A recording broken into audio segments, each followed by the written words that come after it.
We'll sing. Now let's go on sa pinaka-importanting part of this service, and that is the preaching of God's Word. Hope and pray mga kaigsunan na andam na ta sa pagpaminaw sa pulong sa atong buhi na Diyos. O sa wailangan pa ang hinahangyo atong pastor to give to us the Word of God.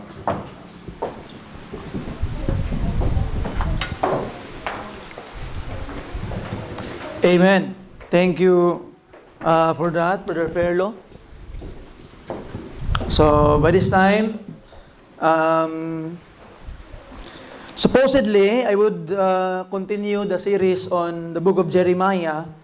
Karon nga takna sa kahaponon mga kaigsuunan, because since we have started it sa book of Jeremiah, and supposedly, I would tackle chapter 5 and chapter 6 karon nga kahaponon mga kaigsuunan.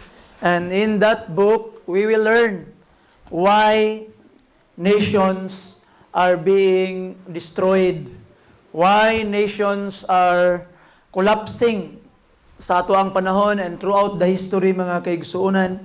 And ato makitaan nga very, very important lessons we can get in the book of Jeremiah. But today, this afternoon, I would like to divert the message karon nga takna sa kahaponon in a different message mga kaigsuunan that I think nga gikinahanglan nga mo remind sa ato ang tanan karon mga igsoon, and that is about traditions, the dangers of traditions.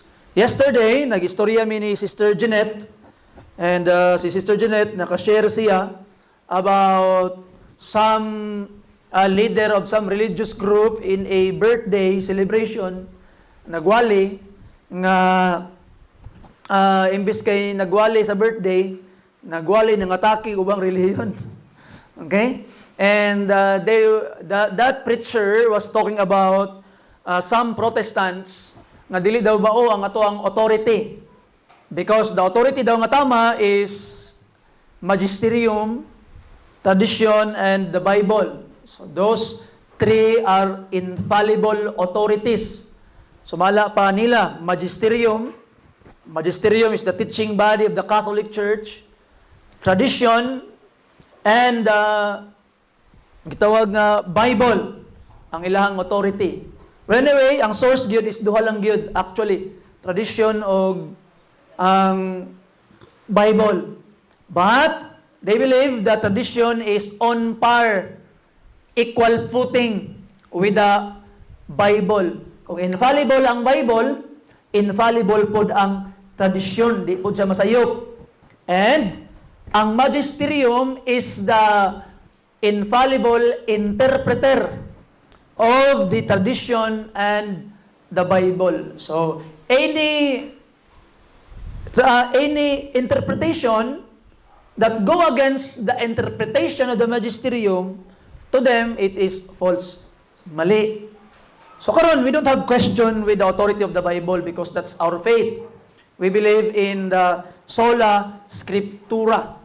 Okay? And what we try to make clear is tradition.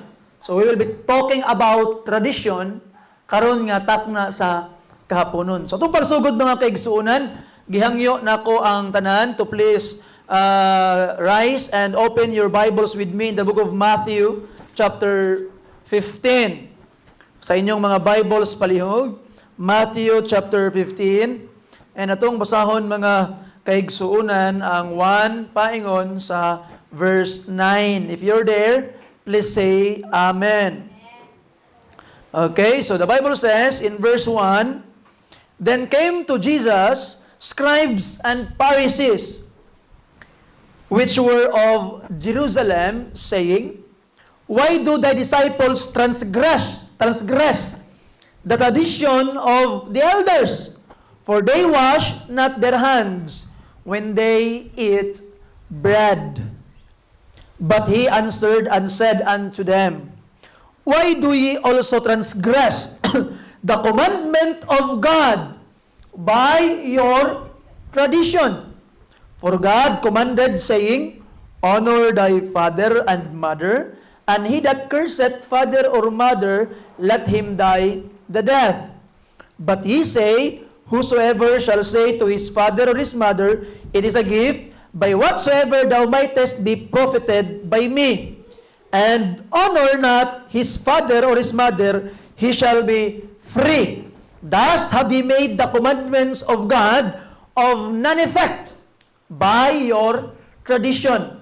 Ye hypocrites, well did Isaiah prophesy of you, saying, these people draw it nigh unto me with their mouths, and honor it me with their lips, but their hearts is far from me.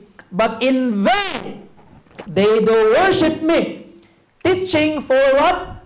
Doctrines. Ihimong doktrina.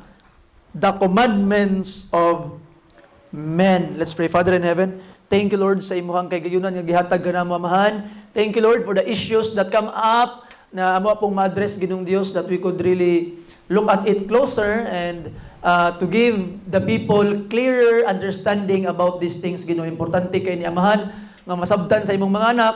Ikaw magabless ka namo ug magaligon ka namo in Jesus precious name. Amen. Palihog manglingkod ang tanan. Now, ato makita mga kaigsuonan that before we start talking about these traditions, let us first explain kung unsa di ay ang pasabot nato when we say sola scriptura. Remember, when we say sola scriptura, dili meaning solo scriptura. Lahi ang sola scriptura, lahi pod ang solo scriptura. Okay? So, ang understanding sa mga kalaban sa pagtuo, nga ang atong gituuhan is solo scriptura. And they will ask something like this, nganong magamit man mog lahi nga libro? Nganong mobasa man mog history? Nganong mobasa man mog kaning gitawag nga libro ni so-and-so nga sola scriptura man kamo? Di ba Bible alone? Bible ra gyud. Kayo. Napoy mga pastor nga Bible alone. Pataka ra bugyawit. So, mo nay problema mga kaigsuonan. Little knowledge is dangerous. Okay? Nato nakita, when we say Bible alone, it's not enough. Kulang siya nga statement. Tungkol ditoon, Bible alone is the only infallible authority. You see? Meaning, ang Biblia lang ang otoridad nga dili masayop. We do not reject other authorities. Of course, naay authority ang church. Of course, naay authority ang mga leader sa simbahan. Of course, naay authority ang tradition. But all other authority is fallible. Pwedeng masayop. The only infallible authority is the scriptures. So meaning, if we try to look at other authorities, the Bible, the church, the leaders, those authorities must be tested in the bar of scriptures. Nga naman, kay ang dili masayop, Biblia lang. Ang dili masayop. Every other authority, pwede nga masipyat. Okay, so that is what we mean when we say sola scriptura. Our final authority is the Bible. Meaning, if there is a tradition and we look at the Bible, if that tradition go against the teaching of the Bible, then atong makita mga kaigsuonan that we uphold the Bible and follow the Bible rather than tradition. Sinana ang ato ang pasabot mga kaigsuonan. Wala ta nag-ingon nga bawal na ka magbasa og history. Wala ka nag-ingon nga bawal na ka maminaw sa teaching sa church. Wala ko nag-ingon nga bawal na ng mga unsa-unsa pa nga mga butang. What we are saying, we must test everything in the bar of scriptures. So, dunay duha ka buok infallible, dunay duha ka buok dili masayop. Dapat kanang duha ka buok nga dili masayop, dili mag-contradict. You see? So meaning, if mag-contradict na gani ang tradisyon ug ang Bible, it means nga nagi usa sa ilahang nga sayop. Og naay usa sa ilahang nga sayop, dili gid pwede nga ang sila duha tama. Silang duha infallible, silang duha dili pwede masayop kay nag-contradict man. You see? So ato makitaan mga kaigsoon, if we can find anything that a contradiction in tradition and in the biblical teaching, then it means nga nagi mali. You see? Pwede ang Bible ang mali or ang tradition ang mali. And we say nga ang tama gid perminti is ang Bible. You see now atong tanawon ang tradition karon. Tradition, atong lantawon ang gitawag nga tradition mga kaigsunan. So, every time Jesus Christ is preaching, daghan kay mga kontrabida sa iyang mga kinabuhi, mo question sa ilang mga practices ug mga ginabuhat. Okay? Nay mga tao nga mangduol nga, uy, ngano man timo mga disciples nga nanguha man sila og mais nga Sabado man, igpapahulay man karon. Nya along the way nangaon sila. That's found in Matthew chapter 12. Naipod ng dool kang Jesus Christ nga, uy, ngano man Jesus Christ, nga giayo man na nimo ang masakiton nga Sabado man. Okay? Napoy nag-ingon sa tuwang gitawag nga teksto, uy, imong mga disciples nagkaon lagi nga way hugas-hugas og kamot. Nganong nangaon sila nga wala man nila gipanghugasi ang ilang gitawag nga mga kamot. So ato makit-an mga kaigsuonan na mo ni nga mga traditions ang revolve karon sa panahon ni Jesus Christ. Kani nga mga traditions sa ato ang teksto mga kaigsuonan going back, kung imong tanahon, the Bible says, verse 2, why do thy disciples transgress the tradition of the what? Elders, meaning the teachings of their elders, the teachings of the people before them, the leaders nga ilang mga ancestors, katong ilang mga teachers kaniadto nga nag-accumulate na nga mga traditions nga gihimo na nilang practice, nga gihimo na nilang doktrina nga para nila sayop na gyud kaayo og makasala na gyud kay ka kung imo tong i-transgress. You see? Now, there are traditions, unfortunately, that making void the commandment of God. So gihimo na nilang gipakamali ang sugo sa Ginoo, and we have example here sa Matthew chapter 15, imbes nga i-uphold ang pulong sa Ginoo, padaplin ang pulong sa Ginoo, giuna ang tradisyon. And because of it, as a result, ang ilang pagsimba di na mao. Di na ganahan ang Ginoo sa ilang pagsimba. Why? They were following and obeying traditions of men in their worship, mga kaigsunan. Ato makitaan, one of the voices that shouts tradition is the Roman Catholic Church. Ang Katoliko Romano. So, I need to be very, very specific. Roman Catholic Church. Kay daghan klase ang Catholic Church. Dili lang kay Roman Catholic Church. Remember, na Greek Catholic, na ay Assyrian Church of the East, na ay Orthodox Catholic. You see? Kay ang Catholic Church, mga kaigsuonan, they were split sa una. Kay na ay mga schism nga gitawag nga nangaytabo. And I believe that our church is also a Catholic church. You see? Our church is also a Catholic church. Pag maingon sila kamo, mga baptismo kami, mga Katoliko kami, we are also Catholic. You see? And in fact, we are more Catholic than the Roman Catholic Church. You see? We are more Catholic than the Roman Catholic Church. Now, kay ang Catholic, manggod mga kaigsuonan, that is how those first church fathers describe the church. When we say Catholic, the small letter C nga Catholic, dili ka nang sa Roman Catholic nga big letter C. So, the word Catholic means universal.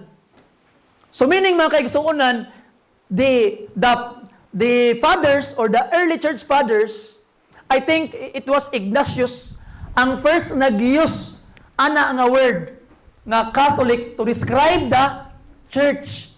No ato makita mga kaigsuonan, so meaning when we say the church is Catholic, meaning the church is universal. In that sense, we are also Catholic Church. And if the Catholic Church we are talking about is the Catholic Church nga gidescribe sa mga una nga mga first century church fathers, then I would argue that we are more Catholic than the Roman Catholic Church. Kaya ang atong pagtuo og doktrina mas duol sa doktrina o gituuhan sa early church fathers labaw sa doktrina sa modern Roman Catholic Church. Let's say, for example, it is nowhere found in the early church father the idea of the Assumption of Mary. It is a modern invention. I think it was 1954, na nasa mga 1990s, and 19th century. O 20th century, ano? Ang 19 something is 20th century. Karon kita 21st century, tama? Okay. So, 20th century addition na ang Assumption of Mary. You see? So, atong makita ang mga kaigsuunan that is something nowhere mentioned in the church fathers. But because of the traditions of men, they wanted to say that Mary, the mother of the Lord Jesus Christ, nisaka sa langit nga wala mamatay. You see? So atong makita mga kaigsuonan, if the argument is Catholicity, we are more Catholic than the Roman Catholic Church. Kung imo ang pagsumahon gyud pag-ayo. Now, that's another issue. Atong paglantawon karon ang gitawag nga Catholic unsa ilang kuan. In Catholic Dictionary, page 41 to 42, sumala pa nila, it is an article of faith from a decree of the Vatican Council. The tradition is a source of theological teaching distinct from Scripture, meaning lahi sa Bible, and that it is infallible. It is therefore to be received with the same internal assent of Scripture, for it is the Word of God. So para nila, tradition is also the Word of God. Catholic Catechism for Adults, page 11, do you have to believe in tradition? Yes, because it is the Word of God and has equal authority with the Bible. So muna ilang pagtuo.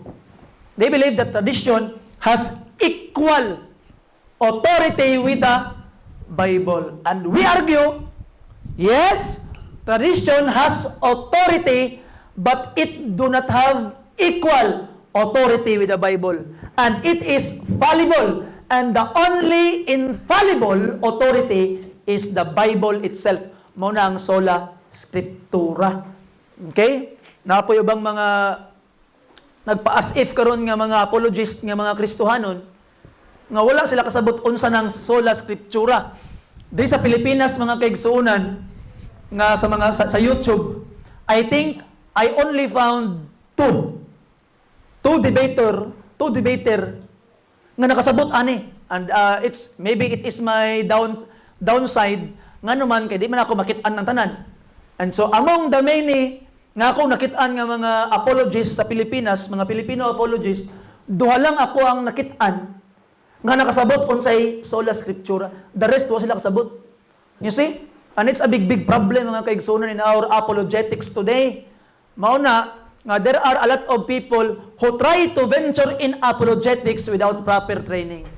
Mo gina kung ginoo pastor ka, magpastor lang ka. And let the apologists do the apologetics. You see? Kaya mga pastor manggod kami, kami maglisod mi og balance sa among pagastadihan. Nga naman, if we wanted to venture in apologetics, dako kay time nga makuha sa imong study. And you need to study for the people. So muna, sa ako ang gitawag nga kabahin, I really wanted to do apologetics, pero hinay-hinay lang. Dili lang na ako, ginaputan tanan akong time din na, nga naman, I am a pastor. I need to feed my people. But from time to time, I need to talk things like this. Kaya nga naman, ingon pa ni Peter, we must be ready to give an answer of hope sa mga tao nga mga nungutana. Okay? Now, ato lang tawon karon mga kaigsuunan that we must accept that every group of churches has their own tradition. Namang gud po'y moingon pod nga kami, wala man may tradition. That's false. That's very, very wrong. You see, those people who claim to have no tradition is the true servant of it. You see? If you claim that you don't have tradition, then it means that you are a servant of tradition. Dili pwede nga ang simbahan wala tradition. We will have our own traditions. You see? Natay mga traditions that we are following, mga kaigsunan. Just say, let's say for example, we have this church anniversary every September. It's our tradition. Nabanas Bible nga, thou shalt have church anniversary, blah, blah, blah, wala. You see? That's our tradition. You see? So atong makita mga kaigsuunan that every one of us, we have our tradition. Natay mga tradisyon. Every Sunday school, nabag itudlo sa Biblia nga dapat na Sunday school, wala. It's our tradition. You see, atong question and answer portion every morning Sunday service, it's our tradition of our church.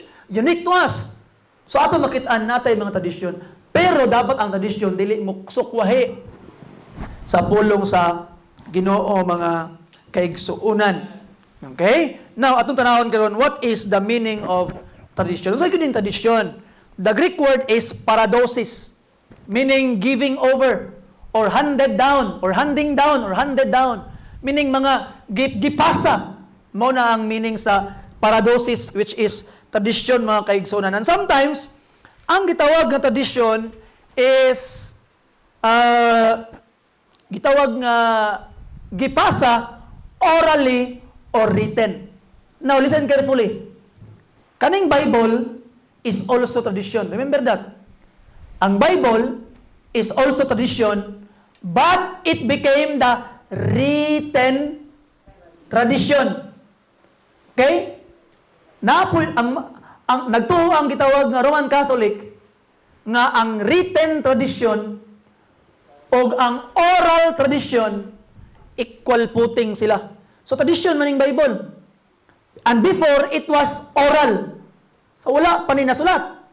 It was oral, but it was committed to writing. Mo nang nahimo siya written tradition. Nasulat naman. Nahimo ng part sa scriptures. Okay? And now, nga naman, nga atong ibutang atong pagsalig sa written tradition. Tanawa, na manggani mga variant ang written tradition. Ang gisulat na mismo, na ay variant. Nga usahay, nagkalahi-lahi pa ang mga version sa Bible. That's why we need to have scripture criticism o textual criticism para atong makita gyud kung unsa gyud ang giingon sa Ginoo. And we need to really to study it, learn our best to study Greek. Ako di magid ko kabalo og Greek, di ko kabalo og Hebrew. That's why I am trying to follow and read people who are expert in those language. Di man ko expert ato. And I need to admit that I am not a Greek or Hebrew scholar. So I need to look up those scholars na ay mga ilan na yung giskwilahan. You see? So, katuganing written tradition, napagani usahay nga variant, ay pa kaning oral nga gipasa-pasa tungod lang sa pinagi-istorya. Kato itong dulagod nga sa to. Kato itong message relay. Pilaran na pulo lang katao ang gilabyan na lahi nas unahan. Aya pa kaning gitawag nga for 2,000 years. That's why it go against the gitawag nga written tradition. So ato makitaan maugani nga wala nato gi-reject ang oral tradition because there are truths in oral traditions. Wala nato gi-reject pero wala ta nagtuo nga di siya masayop. That's why we use the written tradition, the Bible, in order to be very, very sure nga tama gid itong gina-follow. So muna tama mga kaigsuunan. Okay? So I hope nga imuhang gitawag nga nasabtan. So ang kaning tradition, it was the teachings of the elders from Moses down to the itong mga high priest o mga prophets. You see, nato makitaan, naay gitawag nga oral law, napoy gitawag nga written laws, napoy gitawag nga mga judicial matters nga gipangtudlo sa mga judges kaniadto. Hangtod nga nag-evolve na ang Jewish religion. Nag-evolve ang Jewish religion nga naa na sila yung mga system of beliefs nga ilang gina-follow nga not necessarily found dito sa ilang Torah. Muna nahitabo mga kaigsunan. Now in our time today sa church, ang gibuhat mga kaigsuunan sa simbahan, specifically the Roman Catholic Church, ato makitaan that they believe that Jesus and the apostles preserve an oral tradition na ay nagpadayon kuno nga oral tradition nga gikan pas mga apostoles hangtod sa atong panahon karon nga nagapadayon, okay? And napoy mga decree sa ilang mga councils nila nga mo tinigawa sa ilang mga councils nga mao to ang ilang gipakanaog nga gitawag nga pagtuo, napoy tudlo sa mga santo papa nga infallible kuno, something like that, declaration sa church nga something like that nga mo na gito ang ilang dapat tuuhan, nahimo ng tradisyon. And until today, nahimo na siyang gitawag nga kuan nga mura bitaw doktrina na. Nahimo ng doktrina gibarugan o pakamatya na sa daghan nga mga katawhan mga kaigsunan. So again, we don't go against tradition. It is an authority, pero we just don't believe that that authority is infallible. Mura nang kalahian. Mura gid nang kalahian mga kaigsunan. Kay naman goyoban pod nga totally they reject tradition. Mura pugwa sa tradition. You see, so those people mo ginaingon nga little knowledge is very very dangerous. Delikado kayo. Now, atong tanawon mga kaigsuonan, unsa na yung mga traditions nga giingon sa Biblia? Commonly used verses regarding this matter. Si Apostle Paul mga kaigsuonan, siya mismo gi-admit niya nga gikaon siya sa tradition sa una. Ngayon, Galatians chapter 1 verse 13 mga kaigsuonan, paingon sa verse 14. Tanawon nimo ang pulong sa Ginoo. The Bible says 13 to 14, "For ye have heard of my conversation in time past in the Jews' religion, how that beyond measure I persecuted the church of God and wasted it, and profited in the Jews' religion above many my equals in mine own nation, being more exceedingly zealous of the traditions of my fathers." So si Apostle Paul mismo mga kaigsuonan, he admitted that he was a supporter and upholder of the Jewish tradition. Siya mismo. And karon, ato makitaan ang kaning tradition mga kaigsuonan nga atong ginaistoryahan karon, it refers to the teachings of the apostles. You see? Now, in 1 Corinthians chapter 11 verse 2, mao na pag moingon kang tradition, moabot din sa imong una-una dapat ditso is katong gisulat o katong oral. Again, the Bible is also tradition, but it was written. Okay? Now, giingon sa 1 Corinthians chapter 11, verse 2. Awang giingon sa pulong sa Ginoo.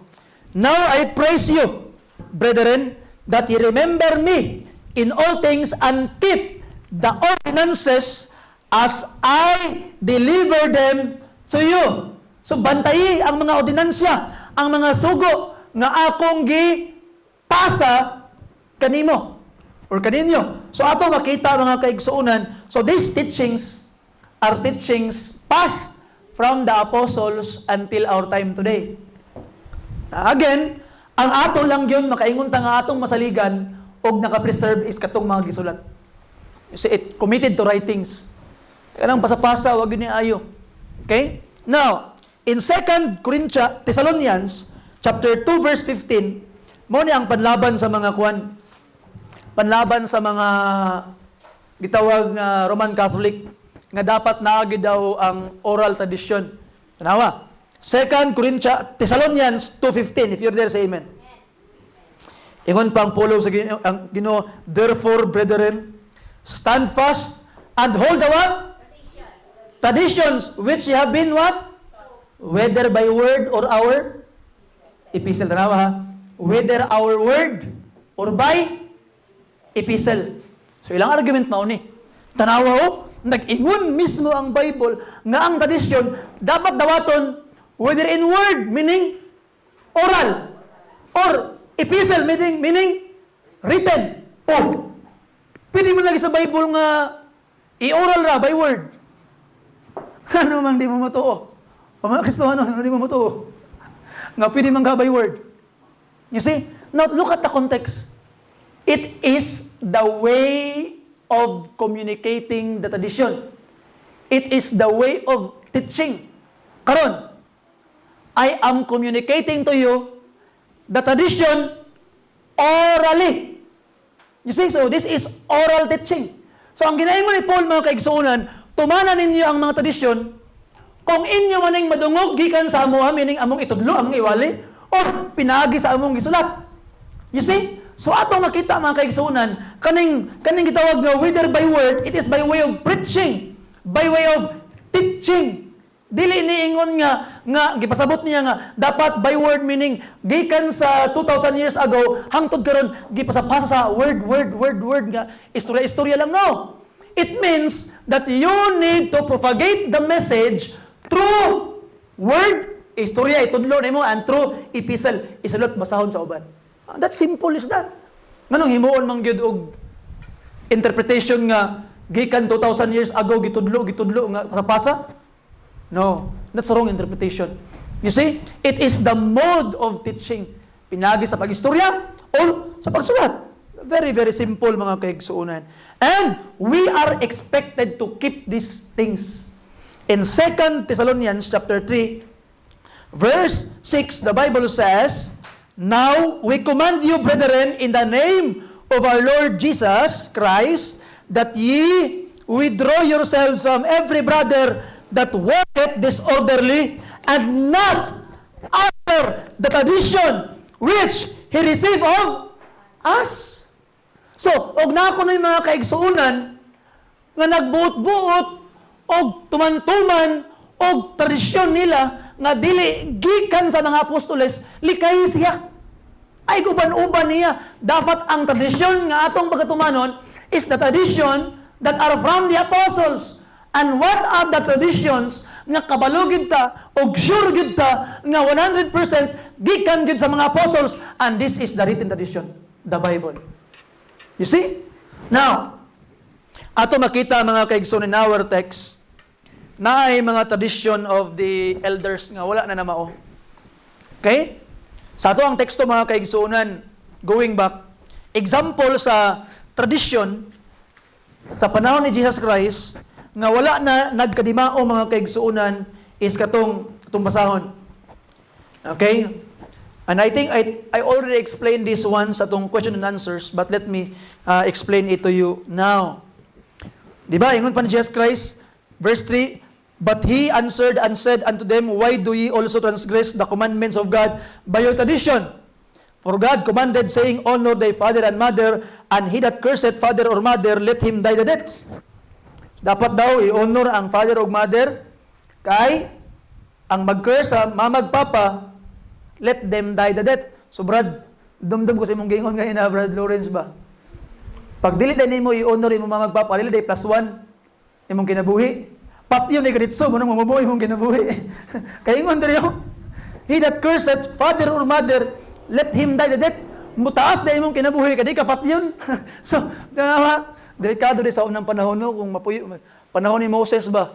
Maduro imong mama dito sa pastor. Pastor, si Moses. Ano man problema, madam? Akong anak, grabe yung kaya sa pakiro. O sige, ipatawag ito ang mga elders, tapok mo. Kani si Kuan, sa pakiro, sumala siyang ginikanan. Magbato tanan, bato hanggang mamatay. Patay good. Let him die the death. So, kaning mga anak, mga kabataan rin, mga gagmayng mga bata, nga sige lag dula-dula kamulong gakuan, ipalabay kunig bato siguro. Atong panahon na ba? Okay? You see? So, you behave. Minaw mo. Mga kuan, kay ako biya ang inyong parents in the Lord, your pastor. Di ba? Children, obey your parents in the Lord, for this is right. Okay? So, atong makita mga kaigsunan. Ang naitabo karon sa mga fathers, ay ang tradisyon, pananglitan, kaning honor diri nga ginapasabot ni Jesus Christ. Support. Pag matiguwang na ang imuhang mama, papa, imong ginikanan, di na sila katrabaho, you need to honor them. Di ba, kadumdum mo? One of the meaning of honor is honorarium. So, honor them through substance, meaning, suportaan mo sila. Labi nagdili na sila katrabaho. Dili na sila makabuhi silang kaugalingon. Obligasyon sa mga anak, nga suportaan ang ilang mga ginikanan. That is the commandment. Honor your father and mother. One way of obeying that command, the fifth command, is to give support to your parents, labi nagmatiguwang na sila. No, ang gihimo sa tradition sa mga papa, sa mga fathers, ano sila nga, kung dili ka gusto mo hatag sa honor or suporta sa imong ginikanan, ang imo kunong buhaton, adto ka sa templo, katong kwarta or support nga imong tang ihatag sa imong ginikanan, ingnon nimo nga this is a gift. Instead nga kung ihatag sa akong ginikanan, akong ihatag sa templo. Karon og imo nang buhaton, mahimo ka karon nga wala nay obligasyon sa paghatag sa imong ginikanan kay katong imbis nga ihatag nimo sa imong ginikanan, imo namang gihatag sa templo. You see, ang gaingon ni Jesus Christ, giwalaan ninyong epekto ang pulong sa Dios tungod sa inyong mga tradisyon. So those tradition are direct in opposition sa pulong sa Ginoo. Now, getting that principle, in our time today, mga kaigsuonan, the tradition that we are against with are the tradition that has a direct opposition sa pulong sa Ginoo nga gisugo sa Dios. Okay? Tutanawon ng some of the examples ana. Let us read the Bible first. Colossians 2:8. Colossians chapter 2 verse 8, mga kaigsuonan. Ingon pa ang pulong sa Ginoo, beware lest any man spoil you through philosophy and vain deceit, after the tradition of men, after the rudiments of the world, and not after Christ. You see? So atong makit-an, mga kaigsuonan, we are delivered from all these things. In Galatians, 1 Peter chapter 1, mga kaigsuonan, verse 18. Open your Bibles there. 1 Peter chapter 1, verse 18. If you're there, please say amen. Ang pulong sa Ginoo na nagaingon, the Bible says, for as much as ye know that ye were not redeemed with corruptible things, as silver and gold, from your vain conversation received by tradition from your fathers. You see? So ato makit-an, mga kaigsuonan, that there are a lot of traditions na dili pwede sa Ginoo, mga kaigsuonan. And what are the examples of this tradition? Kaning pamisa sa kalag. Tradition man eh. You see? You are giving money sa church para ang simbahan magampo sa kalag nga naa sa purgatorio. 1 Peter chapter 1 verse 18, we are redeemed not with corruptible things. Pinaagi lang sa dugo ni Kristo, purgatory. That is tradition. The Bible directly go against that belief. You see, ako na nang na-discuss sa inyo sa una, no need na ako na ipangkuan. Kung gusto niyo mabawaan, go back sa YouTube, nasa YouTube. So ato makita, mga kaigsuonan, purgatory, tradition. Imbis kay atong tuhan na ang dugo ni Kristo, ang maoy atong purgatory, ang dugo ni Kristo, maoy mo purify sa atua. Gikan sa tanan atong mga sala, mo cleanse sa atua ang dugo ni Kristo. Revelation 1:5. You see?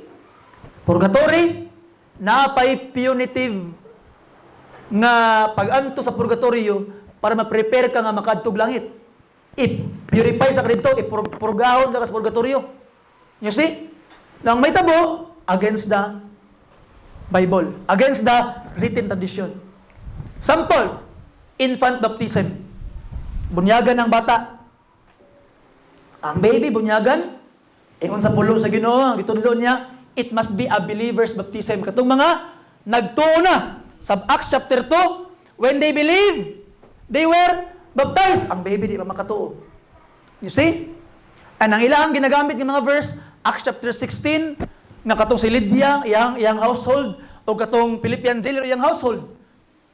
Sure, good kayo sila, nga na yung mga baby dito. Kuya, wag ingon sa pulong sa Ginoo. You see? It is against the scripture, ang baby bunyagan. Ikaduha, kanang bunyagan nga, ibububuag tubig. Yung sa Bible, baptize, immerse, Jesus Christ, after He come out of the water. Nigawas sa tubig. Meaning, gilublob sa tubig. Dili pwede ng bunyag-bunyag ra. You see? atong makita mga kaigsuunan, a lot of traditions of men nang gawas karon gina-claim nila nga Word of God gyapon kay oral tradition. You see? So, kay ni go against man, mo nang ingon Jesus Christ, why do ye transgress the commandment of God through your tradition? So, mo na diaron. Mo na nga ni go against ta, nga ang tradition dili siya infallible. Masipyat siya. Kay ni go against anawa traditions of men, ni sukway man sa Bible. Infallible maka ng duha. So dapat ang duha tama. Nganong nagkabangga man sila? O ang duha kabok nagkabangga, dili gid pili tama ang duha, lagi mali sa ilaha. And we say, ang mali is ang tradisyon. Nga oral. Ang tama ang tradisyon, itong written, kaya di mausab. Sure na gid ni, kabalo gid ta nga from the apostles gid ni. Kaya ingon biya nila, sa mga apostles, kung naay mo tudlo, di ba, sa 2 Thessalonians chapter 3 verse 6, naay magtudlo, nga dili susama sa tradisyon nga magtudlo sa inyo ha, palayo mo nila. You see? And that's a big problem, mga kaigsuunan. And because of it, dito ni gawas mga kaigsuunan, nga ang pagsimba ni ining mga tawhana nahimo ng way pulos. Why? Ang pang Bible, akong basahon pag-usab mga kaigsuunan, verse 8, these people draw it nigh unto me with their mouth, and honor it me with their lips, but their hearts are far from me, but in vain they do worship me, teaching for traditions the commandments of men. Nahimong empty, nahimong worthless, nahimong walay pulos, ang ilang mga pagsimba tungod sa ilang pag-uphold tradition of men. More likely, kada nga mga tradisyon, tama na sa unang pagsugod. Kana nga mga tayo, kanang purgatory, kana nga mga butang, kana nga mga principles ba? Tama na kanito pagsugod.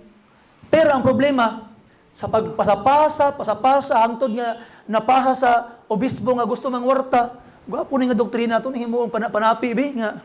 Okay, pagbayad mo simbahan, kay para kuan, isa katanawan ang ilang kuan ha, tanawan ang kung kaning sensilyo, pag maghulog mo tingog sa gitawag nga offering basket, pag magtingog, kalag mo gawas sa gitawag nga purgatorio, mo na sasabakan sa Dios. So yung mga tao, uy, makonsensya ko, akong mama, akong papa, daghang kay pamana sa ako, nya to sa impierno, muhalad ko, ato sa purgatorio, muhalad ko. Ano, para lang mawala ilang loved ones. You see? Ay, galag. Muna na itaburon. In the first place, katong mga butang nga, tama to sa una. Kay oral traditions man to. Tama to nagsugod. Pero ang problema lang, sa pagpasa, gipang dugangan, gipang kulangan na hangtod nga nahimo na siyang tradisyon sa tao. That's why mga kaigsuunan, atong gitawag nga makita nga ang giingon na dayon sa Revelation chapter 20. Okay? Revelation chapter 22 mga kaigsuunan. Ingon pa ang pulong sa Ginoo, verse 18 and verse 19.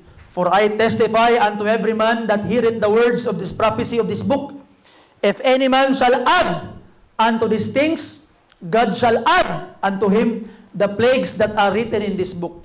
Specifically sa book of Revelation ni siya 19, and if any man shall take away the words of this book, of this prophecy, God shall take away this part out of the book of life and out of the holy city from the things which are written in this book, mga kaigsuunan. So, atong gitawag nga makita nga ang pulong sa Ginoo dili na angay dugangan, di na angay kulangan. Nganong mo uphold man ka atong tradisyon nga oral, nga wa man ka na sigurado og nadungangag na kulangan man to. Dinita sa written tradition sa Bible nga sure gyud ta nga niabot gyud sa ato karon nga walang labis, walang kulang. You see, that's why we believe in sola scriptura. Mo na hinungdan mga kaigsoon. Nakuha ba ninyo? So I hope that the lesson this afternoon made it clear. At atong buhaton karon mga kaigsoon is to have a deep concern to this kind of people. Deep concern sa ilaha. Kaya nangabutahan ni sila, makikpatay ni sa inyo. Solera o istorya, di ba? Makikibasa ni sa imo ha. Di mo sa papilde. You see? But hinahinay, pray for them, nga abrihan sa Ginoo ang ilang gahi nga makasing-kasing, nga malamdagan sila, nga makuha ang mga nagtap-tap silang mata, nga makita nilang kahayag sa kamatuoran. Naraba ko'y kaila diri nga evangelisgaw na. Sekreto kinsa. Ay, joke lang. joke lang. Binuang lang ako. Dito tinuod, palimtihan ninyo. Okay? So ato makita mga kaigsuonan nga by the grace of God, we will pray for these people. Nga may na lang, mahawa sila. Nining mga tudlo sa tao, ngawa na gyud taon na mao. Isog ra ba ka sila magigit karon bitaw? Active kay sila ni karon gyud sa atong panahon. Atong generation pati lang active gyud. Makig-away gyud aning Facebook, YouTube, grabe na kayo. That's why nga we need a Christian voice nga musulti ani. Ako nang giampo si Brother Lawrence nga mahimo ning apologist diri sa Bible Baptist nga apologist ni siya nga mao na siya ang makiglantugi sa mga bakak nga nagkuyanap diri sa tuang katilingban para mahawas ang mga katawhan gikan sa kangit-ngit ug makaangkon sila kahayag. Brother Lawrence atong yampo mga kaigsuonan. You see? So kanyabot naman si Ma'am Bio, mag-pray na ta. Bitaw ma'am, sorry kayo ma'am, human na gid ma'am. Mao pagay paghuman. Okay? So by this time akong gihangyo tanan magtindog ta. Okay, and we praise and thank the Lord. Si Ma'am Bio, safety nakauli. Gikan sa Davao. And by the grace of God, malipay gid ko nga ang mga Kristohanon mag out of town, unya magsimbag dito sa ilang lugar nga pag-adtuan. It's a great joy. And it's great joy and a blessing to have these people faithful nga magsimbag yun pag muadto sa lahi nga mga dapit o lahi nga mga lugar. Okay, and we praise and thank the Lord nga safety si Ma'am Bio sa iyang pag-abot. Magampo ta. Aman nga langit nun, salamat Lord sa imong kaayog, imong gugma, gihatag kanamo. Continue to bless our lives. Bless these people, Lord, nga among mga pagtulunan, mo tuhop gyud sa among mga kasing-kasing ug mahimo gyud Ginoong Dios nga makahatag gyud Lord og pagtulunan nga among gikinahanglan, pagtulunan Ginoong Dios nga makahatag kanamo Ginoo og kahayag o kani nga kahayag mo kuyana pod sa uban nga napas kangit-ngit Ginoong Dios. Himo aming kahayag amahan. Himo ami Ginoong Dios nga mutultol sa mga katawhan nga nanggitngitan sa kahayag sa imong maayong balita alang sa ilang kaluwasan. Tagay kami kaalam pagud Ginoong Dios sa ngalan ni Hesus gipangayo na ang tanan. Amen. Salamat ug maayong hapon sa atong tanan. Please shake your hands one with another.